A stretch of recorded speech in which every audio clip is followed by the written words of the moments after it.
Perfecto. Bienvenidos a todos. Esta sesión para mí es muy especial porque la verdad es que encontré en Maísa alguien muy interesante, alguien que hay que seguir, alguien muy chispa, muy capaz, yo estoy seguro, Maísa, que vas a hacer algo muy importante de esta industria, una gran impulsora en el tema de capital privado a través de este proyecto que se llama Indie Capital. Y bueno, la realidad es que estamos muy contentos por estar junto contigo este día, por compartir cámara, que formes parte de este summit y que te des el tiempo en tu domingo de decir un minutito, me voy a conectar y formar parte de esta última parte del summit que creo que por mucho el día de hoy ha sido uno de los más interesantes y estamos muy contentos de tenerte, Maísa. Bienvenida. No, hombre, Ricardo, muchísimas gracias. La verdad es que la iniciativa que lograron armar en la ventana de tiempo que pudieron consolidarlo me deja a mí boquiabierta. Creo que este es el tipo de...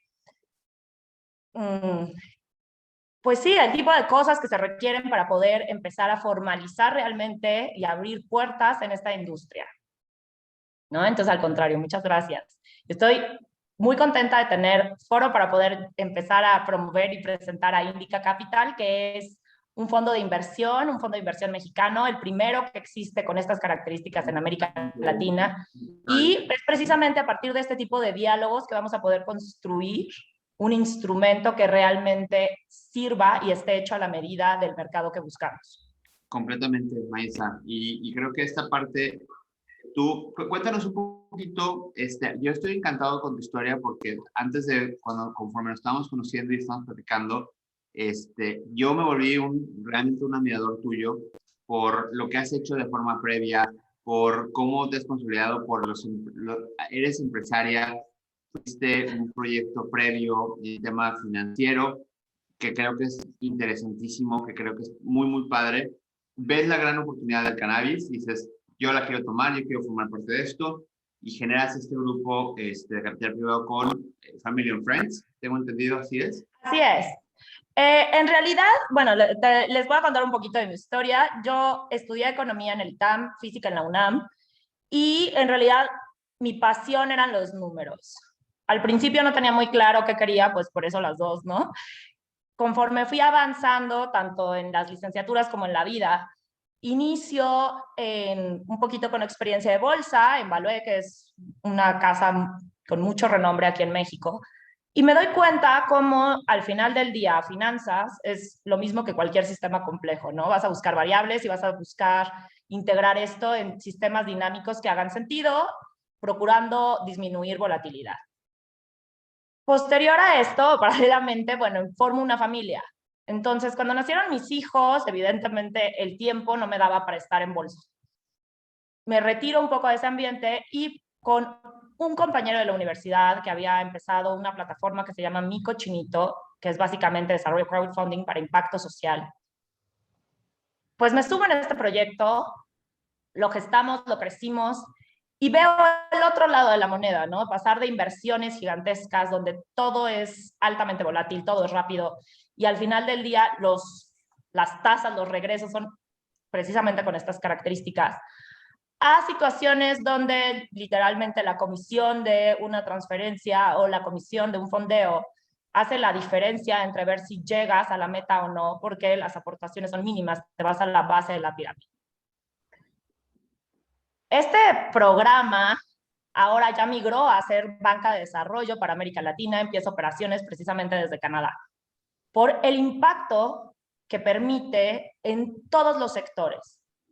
Esta gente que no estaba bancarizada tiene acceso a volverse inversionista, a volverse emprendedor.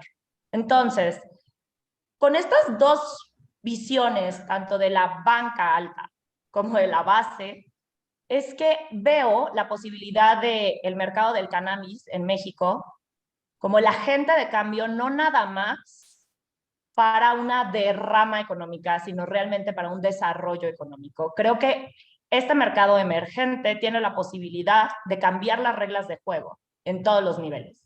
Con Indica Capital, que participé desde su formación, y ahora desde enero funjo como su directora, precisamente para poder generar vehículos, portafolios y la plataforma que permita integrar a todo el que esté interesado, que nos permita asesorar desde los diferentes nichos que quieren, o sea, que quieren participar en esto y guiarlos a una capitalización con menores riesgos, porque como hemos visto todos los que de alguna u otra forma hemos participado en estas aperturas económicas, desde la historia que tenemos con la planta hasta las experiencias en otros países, nos marcan parámetros que bien podría yo comparar con una avalancha que se nos viene encima. Entonces hay que tener los recursos disponibles para poder fomentar no solo buenas prácticas, sino crecimientos que realmente se vuelvan desarrollo. Para mí esta plática, Maísa, es muy importante porque tú ya estás lista para entrar, o sea, tú ya estás lista para invertir en proyectos, tú ya estás buscándolos y sí, pasa mucho que nos preguntan, oye, ¿cómo le puedo hacer? ¿En qué momento es el preciso para estos financiamientos, estos fondeos que en este momento no hemos encontrado cabida? Y tú ya lo estás haciendo, es decir, tú hiciste, en este caso, tu fondo de inversión para empezar a recibir proyectos. Cuéntanos un poquito más de eso, porque es muy interesante, porque hay mucha gente que está buscando, no sabes qué cantidad de preguntas nos llegan todos los días, de decir, oye, quiero bajar dinero, ¿de dónde? Y la mayoría de los fondos de inversión que existen no están abiertos al tema de cannabis porque les da miedo, porque no lo entienden, porque lo sienten ilegal, porque lo sienten todavía distante. Y la verdad es que, o sea, por un lado, qué valiente, pero por otro lado, pues qué padre. ¿Cuál es la tesis de inversión, como se le conoce en ese tema del capital privado? Bueno, en realidad como tesis de inversión es el fomento para el desarrollo de la industria, tanto del cannabis como del cáñamo. Es una tesis súper amplia, ¿por qué? Porque estamos preparados para recibir cualquier tipo de perfil en cualquier etapa que traigan, si son emprendedores, si tienen la idea de negocio, o bien si ya tienen operaciones, porque esa es la otra, ¿no? Yo creo que para fondos de capital en general, en este momento de la industria son dos preguntas básicamente. Una ¿es legal? ¿Qué de lo que se está haciendo es legal? ¿Hasta dónde? ¿Qué viene? ¿Cuáles son los marcos temporales que podemos esperar? Por un lado. Y por otro lado, la alta volatilidad que implica el cannabis. Independientemente, o sea, si ya tuviéramos todas las normatividades en pie, son empresas que los mercados que han tenido estas aperturas se proyectan de una manera y se comportan de otra. Dos empresas igualitas, en la misma cuadra, en el mismo rubro, todo, y los comportamientos son completamente distintos. ¿A qué se debe eso? Bueno, ¿qué tenemos en Indie Capital? Y lo que tenemos, más que nada, es capital humano. Es gente con muchísima experiencia en este mercado desde hace más de 10 años. Desde la perspectiva de cultivo, la perspectiva de extracción, la perspectiva de manufactura, tendemos a pensar que este es un mercado emergente. La realidad es que no, es un mercado súper establecido, hiper especializado y altamente sensible. La diferencia está migrando de lo legal, de lo ilegal a lo legal, ¿no? Es así, de lo legal a lo legal. Al revés. Pero es eso, en realidad no, la parte emergente del mercado es la legalización de este mercado. Pero el desarrollo de la industria es una industria que viene con más de 30 años de historia, de investigación, de tendencias de consumo, de tendencias hasta de marketing, ¿no? Entonces, ¿cómo se puede apoyar de una manera profesional en un ámbito que todavía no es legal o no es del todo legal, ¿no? Estamos en esos vados grises migratorios. Una cosa, Maísa, unas preguntas porque creo que son importantes. Y para ti, la primera pregunta es, ¿cuáles son los mayores retos que un fondo de capital privado tiene en esta naciente industria en México? ¿No? Ya platicamos algunas cosas, tiene que ver con tabú, tiene que ver con legalidad, pero tú estás viviendo algunos otros. Sí. Cuéntanos, ¿siente vivirlo en flor de piel? O sea, yo creo que lo primero en términos de la legalidad es en realidad el tiempo que va a llevar esta legalización, porque es algo que ya está pasando y que va a suceder. Pero ¿cómo poder medir estos tiempos y amortiguar riesgos? Se requiere tener experiencia tanto en cuestiones de normatividad como en temas de legislación, por un lado. Por otro lado, el conocimiento de la historia de esta planta con la sociedad. Quien no tome en cuenta esta perspectiva no va a poder guiar de una manera asertiva en estos espacios temporales. ¿Por qué? Porque, bueno, ya ahorita va a sonar muy lindo todo en banca de inversión, pero lo cierto es que tradicionalmente no ha sido así. Entonces se requiere, desde mi perspectiva, ese elemento de manera central, por un lado. Luego, por otro lado, identificar cuáles son las canchas de operación que ya existen. Porque si bien los marcos no están terminados, sí tenemos muchas opciones donde se pueden operar diferentes cosas de manera legal. Pero se requiere, de nuevo, la experiencia para saberlos identificar. Por otro lado, creo que otro de los grandes retos va a ser el poder estimar de manera asertiva también la carga fiscal y las repercusiones de la carga fiscal dependiendo del sector del mercado en el cual tú busques desenvolverte.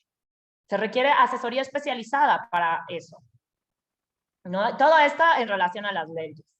Pero por otro lado, como fondo de inversión, tú lo que vas a buscar es asegurar tasas internas de retorno.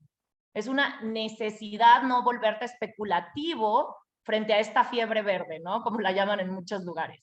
De ya el dinero asegurado. A ver, ¿cuáles son los riesgos que vas a tener que asumir? Si como fondo de inversión o como negocio que empieza, no estás preparado para afrontar faltas de liquidez, fracasos de proyectos y variaciones temporales significativas, veo las posibilidades de éxito muy disminuidas.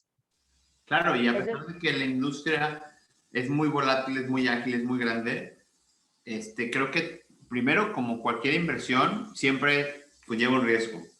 Y lo acabas de decir, o sea, la volatilidad del mercado de pronto es muy grande porque es que nadie lo conoce, es que no hay nada, ningún antecedente que te pueda ayudar a saber y no puedes compararte ni con ningún estado de Estados Unidos, ni con ningún país como Canadá o como Colombia, o sea, particularmente parecer que todo es nuevo, ¿no? Y hay que estar sumamente atento a todo lo que sucede aquí. Sí, en cierta perspectiva, pero por otro lado, estas experiencias internacionales sí te dan los puntos de referencia para saber dónde se te van a venir focos rojos que ya están, o sea, han sido reproducidos en todas estas economías a pesar de la diferencia cultural que tienen.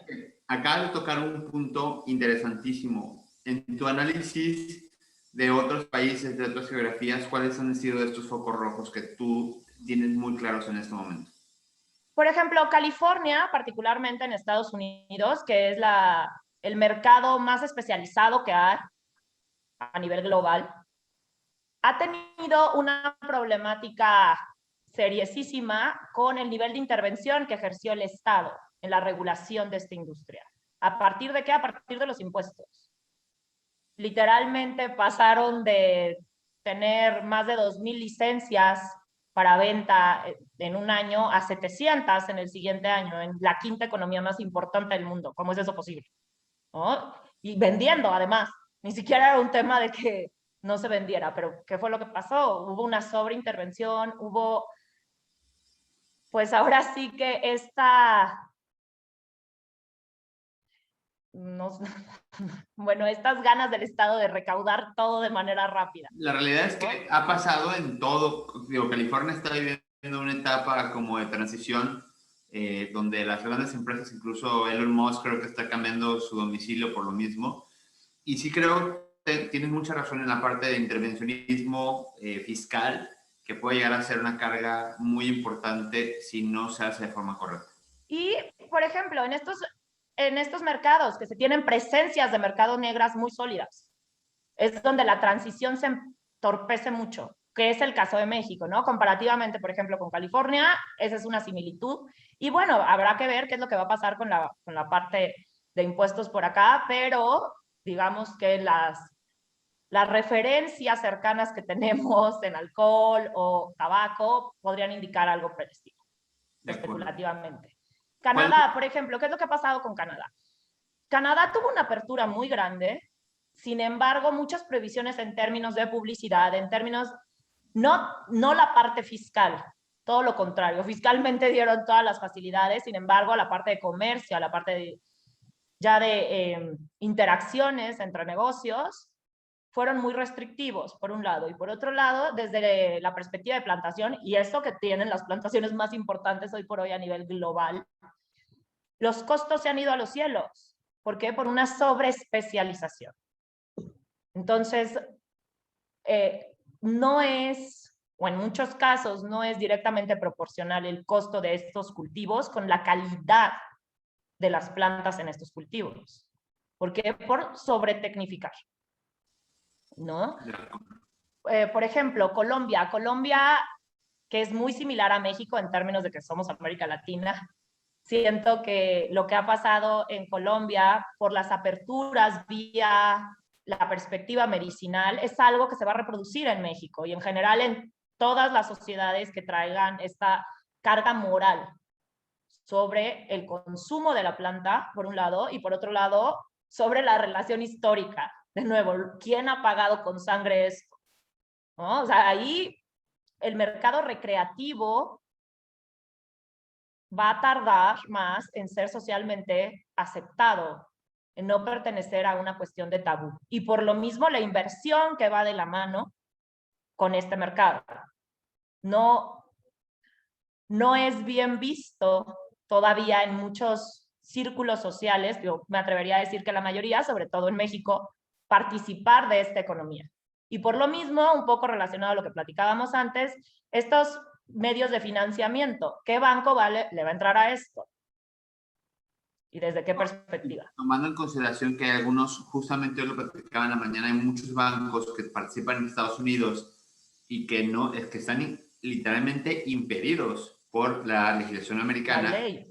Es literal, o sea, no es que quieran o no quieran, no pueden. No puede. E incluso sin este tema moral. Aquí, de momento, no hay ni referencia para saber si puedes o no puedes. Además, nosotros contamos con un marco paralelo en términos de lavado de dinero que bloquea muchas de estas posibilidades de financiamiento tradicional. Y es algo a tomar en cuenta, sobre todo para cualquier emprendedor. ¿Cuáles son las principales características que buscas en estos proyectos que estás recibiendo y que te están llegando? ¿Qué buscas en este tipo de proyectos y emprendedores? Bueno, lo primero es la capacidad de exponer de quien busca el financiamiento cuáles son los recursos que tiene y de saber identificar muy bien que lo que está buscando son oportunidades nuevas, independientes a esos recursos. Por otro lado, la seriedad del tema. Es decir, no por ser un tema canábico, un tema que, de nuevo, tradicionalmente se ha manejado de una manera muy relajada, el negocio es algo relajado, es todo lo contrario. Los riesgos que vas a asumir son mayores que los de cualquier otro tipo de emprendimiento.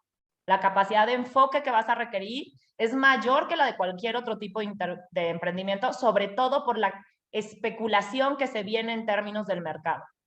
Si no están definidos los objetivos, va a ser muy fácil distraerse con otras posibilidades en el mismo medio. Y por otro lado es la convicción del producto que sea que estén buscando financiar o crecer. Y no es nada más con lo que cada emprendedor hace, sino también con la planta.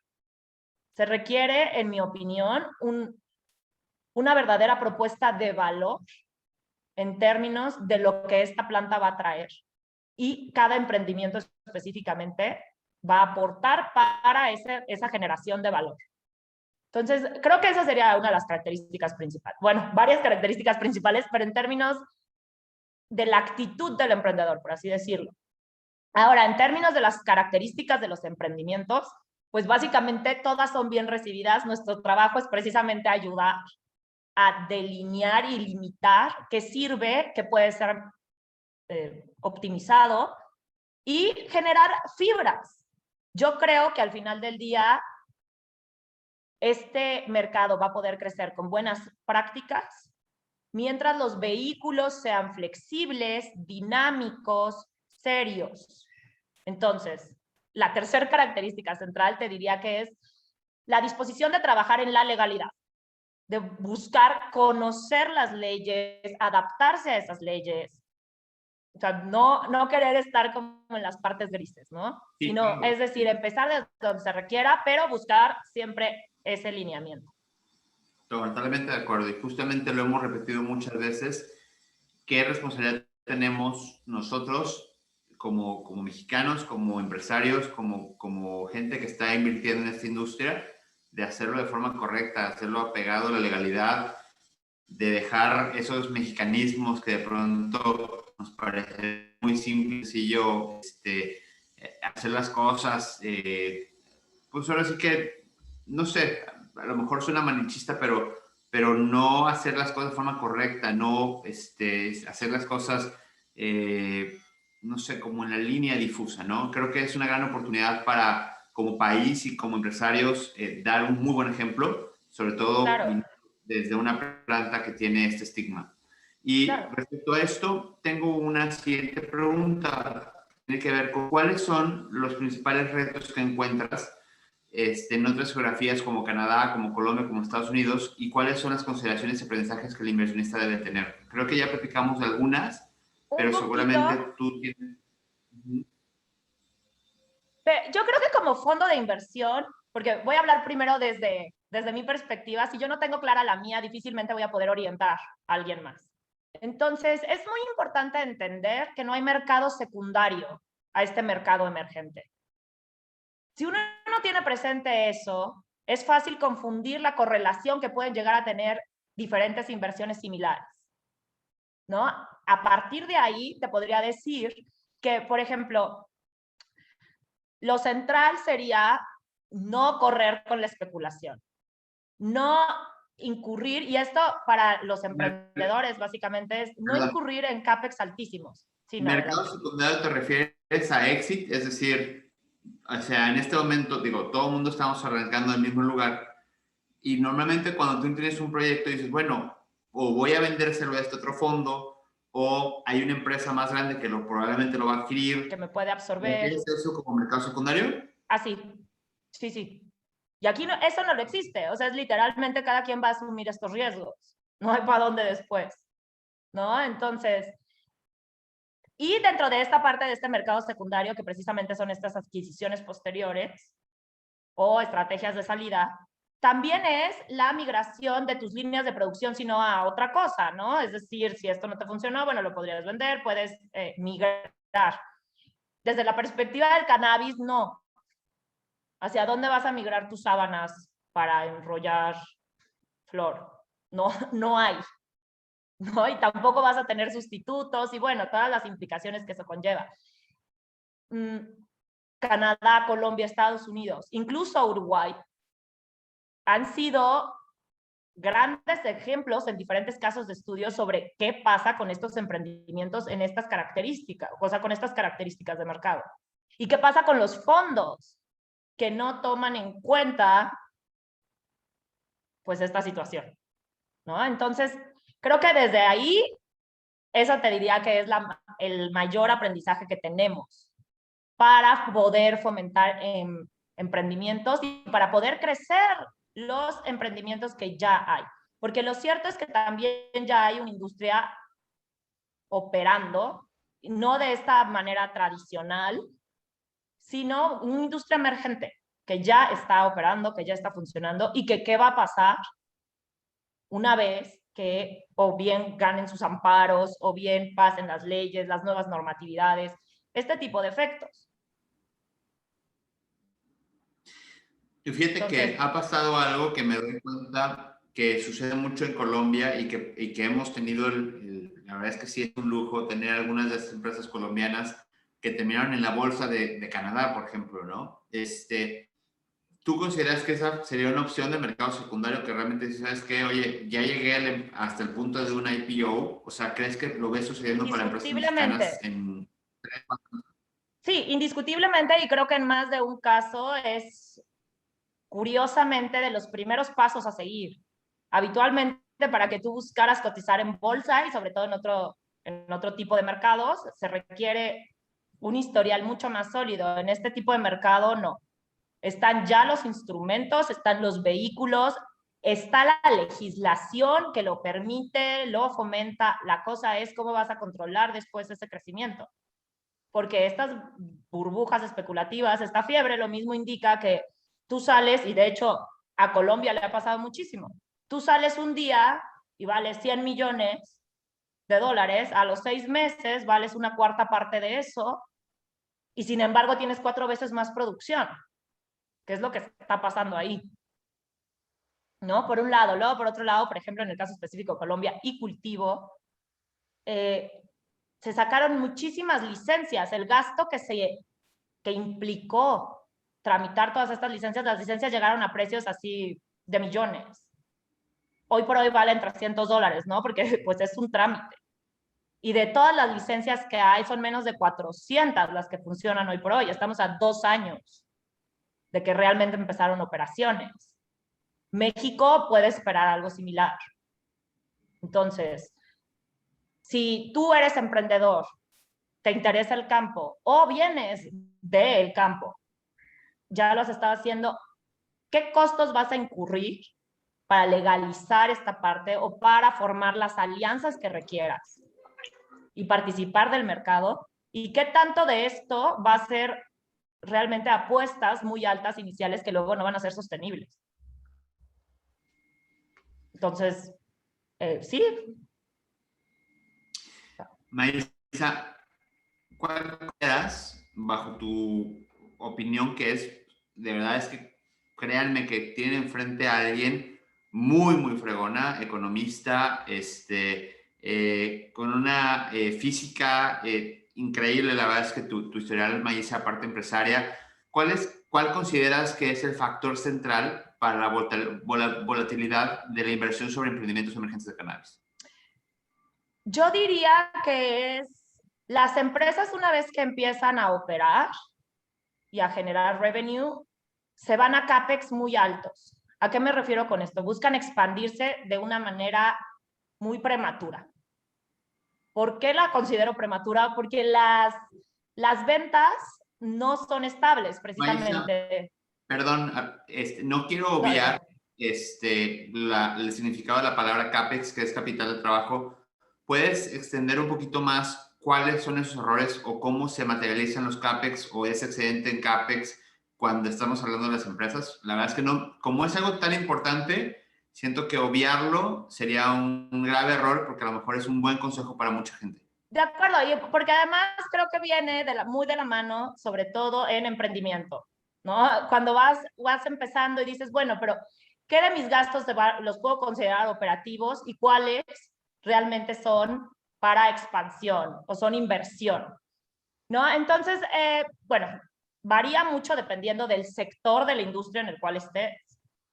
Pero en general, por ejemplo, cuando estamos hablando de plantaciones, lo inicial es querer, valga la redundancia, plantar mucho. Te vas por hectáreas y hectáreas y hectáreas, no tienes la experiencia con el comportamiento de este tipo de cultivo y puedes contaminar tus mismas flores con lo que sembraste al lado o lo que sembró alguien más al lado. Sin embargo, tú ya compraste todo eso. Ya te fuiste a adquirir los 4 tipos de licencia y lo que eso implicó, y todavía no tienes ni canales de distribución, ¿no? O sea, son como de los errores que más he visto yo en casos de estudio en estas otras economías y que creo que podrían pasar. En términos de la producción de ya productos de consumo final, por ejemplo, podría ser, tú fuiste y compraste para 3 tipos de extracción distinta de la flor y no has probado ni un solo producto final en el mercado, ¿no? Y ya traes ahí ese, que es una inversión si la es, la cosa es la vas a poder pagar, ¿no? Básicamente es todo lo que entra en ese concepto. Oye, Sería como que más específico a cada tipo de negocio. yo sé que esta pregunta no está programada, pero me encantaría tu opinión. Bajo el concepto de escalabilidad, que estoy seguro que lo vas a explicar de forma magistral, parecería que la industria misma no te da demasiada escalabilidad como si te lo da algunos negocios ancillarios o auxiliares.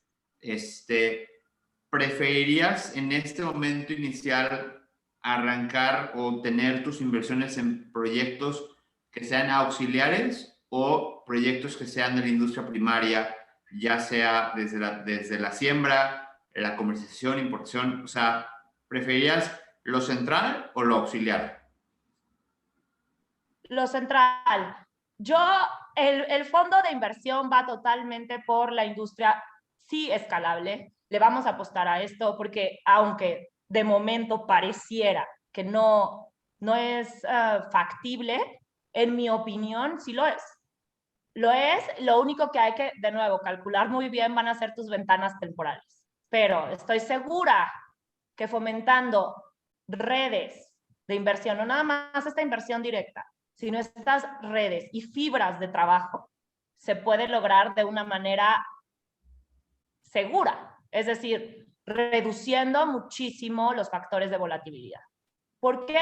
Porque no los vas a necesitar asumir tú como emprendedor solo, ni yo como fondo de inversión sola. Se generan estas alianzas que lo que provocan es sinergia. Entonces, no nada más creo que vamos a buscar apostarle a la industria primaria, sino también a las integraciones verticales. Buenísimo, buena respuesta. Maísa, ¿crees que los emprendimientos requieren una gran cantidad de capital como requisito para iniciar en esta industria? No, la verdad es que siento que, o sea, es decir, capital financiero, no. Capital en términos de disposición de tiempo, ganas de aprender, porque creo que es eso. El que no tenga tiempo, la verdad, creo que no es el proyecto para empezar un emprendimiento. El mercado, perdón. ¿Por qué? Porque es un mercado, cualquier emprendimiento va a requerir muchísimo tiempo. Pero este tipo de emprendimientos además va a requerir muchísima educación. Hay una necesidad real en el emprendedor de buscar educarse en leyes, de buscar educarse en la industria en diferentes países, en buscar educarse en lo que está haciendo el de enfrente, la competencia directa e indirecta, en buscar ubicar el activismo. O sea, requieres tiempo, ganas y enfoque. Pero dinero, es decir, creo que esta industria particularmente crece bootstrapping, ¿no? Así es, vas a estirar lo que tengas. No se requiere, digo, depende de nuevo el sector de la industria. Si vamos a hablar de investigación genética, probablemente tu capital inicial sea bastante mayor desde una perspectiva financiera. Pero el interés de muchas personas para financiar esto, valga la redundancia, es muy grande. Entonces, no sería el factor central, creo yo. Yo coincido mucho con tu respuesta. Creo que en este momento, particularmente en este momento, seguramente se va a ir cerrando esta ventana y se va a ir haciendo cada vez más complicado, pero en este arranque creo que es más importante tener las cosas claras, tener un equipo internacional con visiones estratégicas que tengan mucha más, voy a volver a repetir la palabra, claridad, perdón por redundar, pero es donde los KPIs, experiencia, y donde los KPIs hacen sentido y donde saber qué estás buscando realmente, dónde están esas claves, creo que hacen la diferencia entre un proyecto real o no, porque al final del día no es o sea, si bien es cierto el proyecto, el mercado es nuevo, la industria es nueva, no es que sea del todo nuevo. Es nuevo para México, pero hay muchas experiencias y muchas cosas que se deben de integrar a un proyecto, un modelo de negocio, y que creo que lo que tú dices es, como inversionista, tú no puedes estar trabajando en todos los negocios, porque requiere demasiado tiempo. Creo que acabas de llegar a una parte muy importante que tiene que ver con el tiempo en inversión y en educación, porque aquí la verdad es que la ventaja competitiva tiene que ver, el que sabe más tiene muchas más posibilidades de que le vaya bien. Exacto. Y además, bueno, también sí tomar en cuenta que realmente como emprendedor, tú armas un modelo de negocio sólido, con un buen análisis, con estas disposiciones de aprender, de ser responsable con tus recursos, en fin, te vas a encontrar la asesoría. Y los inversionistas en general y de una manera, sí, pues muy estimada, pero ¿qué? Los retornos brutos de cualquier negocio en este mercado emergente van a andar entre el 15 y el 25%. O sea, inversionistas van a ver. El punto es qué tipo de inversionista, si te va a sumar realmente a tu emprendimiento, si te va a dar no nada más el recurso, sino la capacitación y la orientación para, de nuevo, tú precisamente poder generar y unirte a estas redes que al final del día es lo que te va a permitir crecer de una manera sostenida, en mi opinión. Completamente de acuerdo contigo. Llegamos a las preguntas de sí o no y un ligero porqué que se puede extender. La verdad es que hay preguntas muy buenas. ¿Sientes que al emprendedor mexicano le hace falta educación financiera? Sí, indiscutiblemente. Yo creo que en México el tema de la educación financiera es algo que no impartimos, ni en etapas tempranas ni en etapas adultas. O sea, es decir, eh, para empezar tenemos una bancarización del sector económicamente activo súper baja. Hace 2 años todavía era literalmente una permeabilidad bancaria del 8% del 100% de la población. O sea, eso implica que un 92% no tiene acceso a instrumentos bancarios. Banco Azteca ha sido una de las grandes apuestas precisamente a generar este tipo de instrumentos que faciliten el acercarse al banco, ¿no? Ahora todos los bancos digitales, en fin, las plataformas de crowdfunding como mi cochinito, y en esta industria emergente, Indie Capital, toma mucho en cuenta esto. Pero ¿cómo podemos esperar tener educación financiera si ni siquiera tenemos acceso a los instrumentos financieros? ¿No? Creo que hay muchísimas personas, y seguramente todos los que estamos aquí conocemos, gente que usa tarjetas de crédito, que tiene ahorro y no distingue por qué un producto puede ser mejor que el de al lado, ¿no? ¿Cuáles son los riesgos de una tarjeta frente a otra? O las ventajas de invertir y no ahorrar.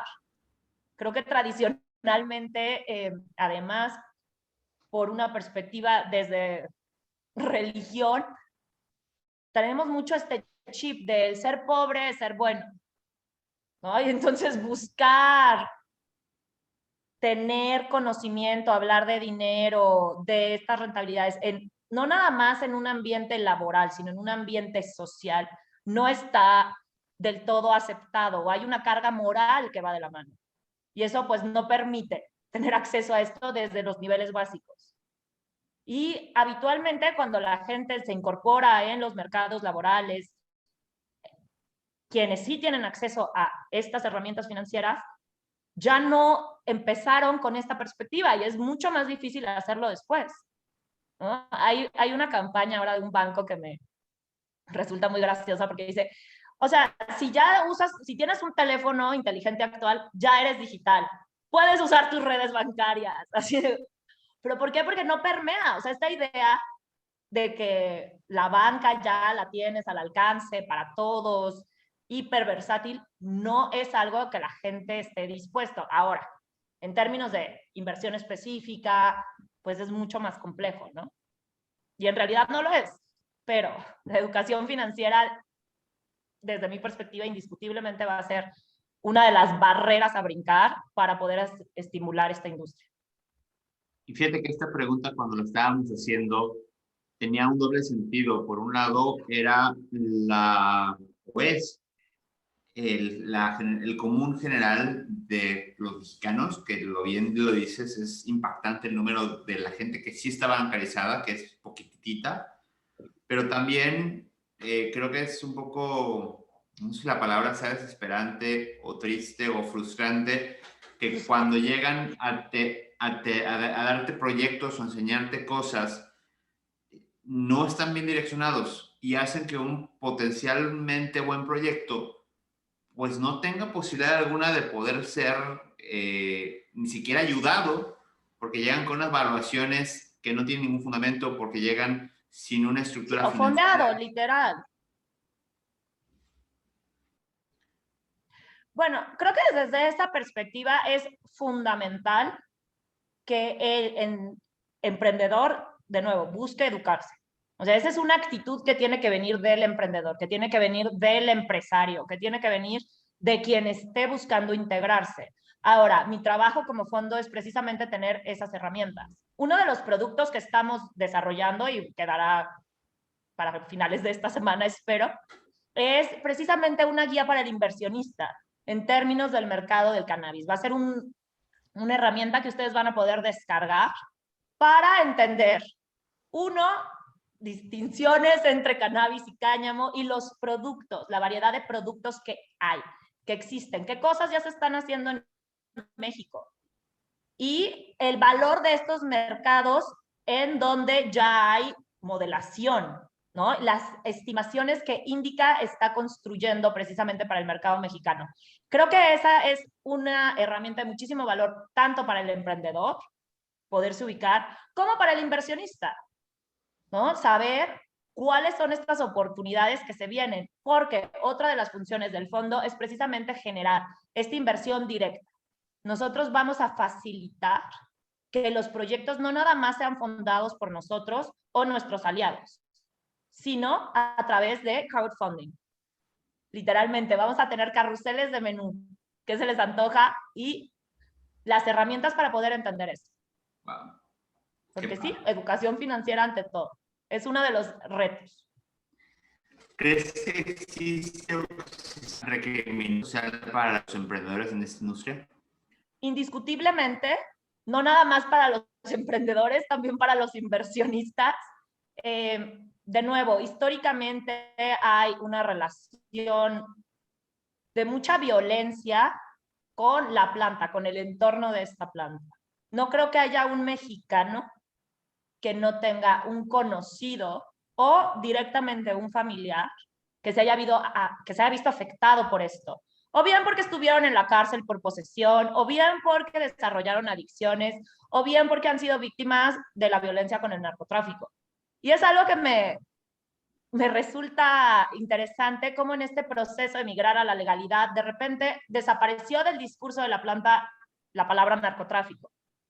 Y lo cierto también es que creo que desde fondos de inversión hasta emprendedores que no sepan traducir sus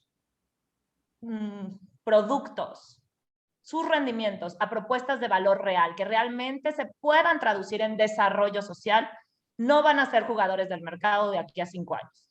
Hay una exigencia social en generar valor, no nada más rendimientos.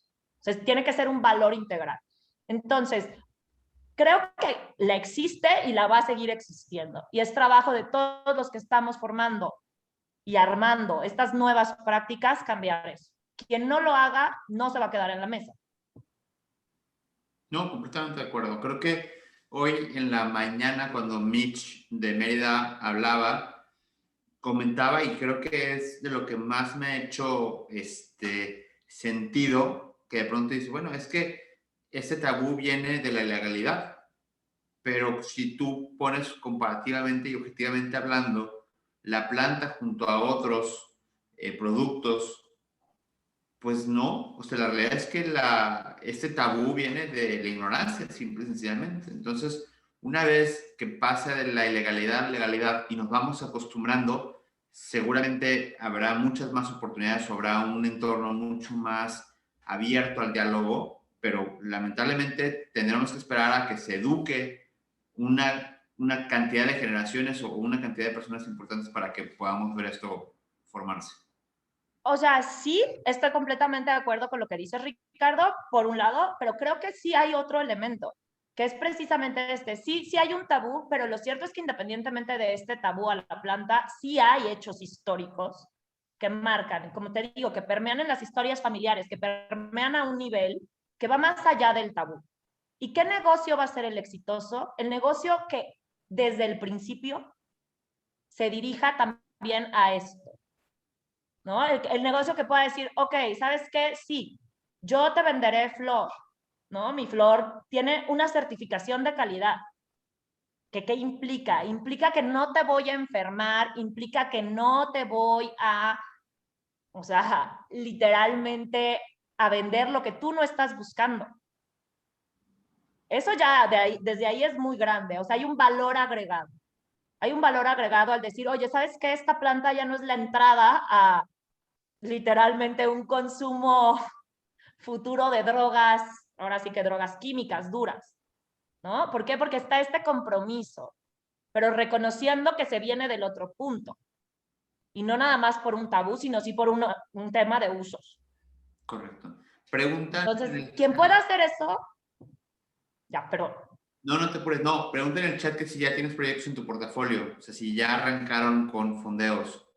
sí, el fondo de inversión en realidad empezó como una holding, tiene 3 años ya en operación. Hay un laboratorio, el primer laboratorio y único hasta el momento en temas, se llama Steve Hill. Creo que estuvo el director también con ustedes por aquí el día viernes explicando todos los servicios que dan. Digamos que esa es hasta ahorita la columna vertebral de las inversiones que se han venido realizando. ¿Por qué? Pues precisamente por esta necesidad de asegurar niveles de calidad y la pureza de las sustancias, ¿no? Es una planta que con más de 400 sustancias estudiadas se requieren tener bibliotecas muy sólidas para poder ofrecer direccionales en términos de esta inversión. Entonces, esta fue la primera inversión del fondo. Por otro lado, en Estados Unidos te tienen operaciones también. ¿Por qué? Pues precisamente para poder asegurar los retornos de inversión. Es decir, se han buscado operar en lugares que ya tienen marcos jurídicos muy establecidos y precisamente buscar estas experiencias para migrarlas a, bueno, pues la perspectiva mexicana y el mercado mexicano, ¿no? Y por otro lado, la plataforma, que es una plataforma fintech, literalmente es www.indicapital.mx. Ahí van a poder encontrar los recursos para mandar sus proyectos y hay un equipo de expertazos revisando, separando y próximamente podrán incluso tener acceso ahí a las, bueno, las construcciones de su propio perfil de riesgo o bien de tasas de retorno, dependiendo desde dónde nos estén buscando. O si quieren también formar las redes. Preguntan que si están en proceso de autorización o si está dentro, estoy casi seguro que sí, dentro de su proyecto la autorización por parte de la Comisión Nacional Bancaria de Valores. Claro, claro que sí. Nada más una de las cosas que requerimos previamente es la autorización de las normatividades, ¿no? Entonces ahí estamos un poquito atados de manos, pero desde la parte fintech, por supuesto. Buenísimo. Pues, Maísa, la verdad es que muy agradecidos contigo. Estás más que invitada también a este proyecto. Hay un par de preguntas por aquí. Te preguntan mucho por tus redes, por cómo contactarte. Acabas de dar una página. ¿Cómo más te pueden contactar? ¿Cómo más pueden acceder?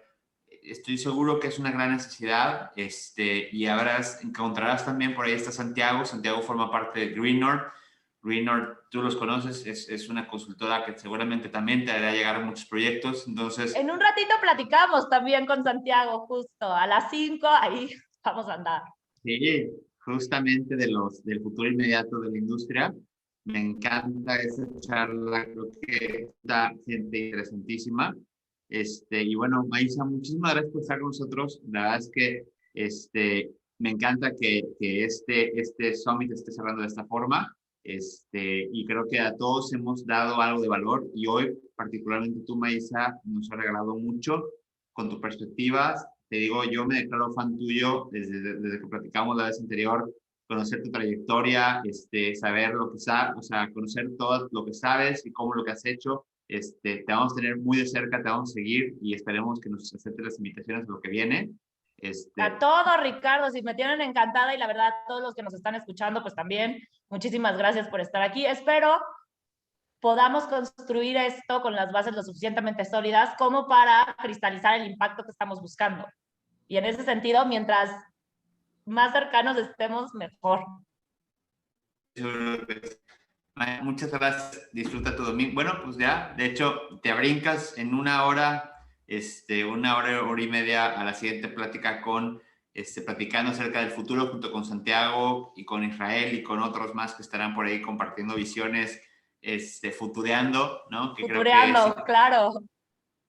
Bueno, muchas gracias, Maisa, de verdad, por todo, por tu apoyo, por formar parte de este proyecto y por sentar las bases de una industria en México que requiere más gente como tú. No, hombre, al contrario, Ricardo, gracias a ustedes y bueno, seguimos en contacto. Saludos. Gracias.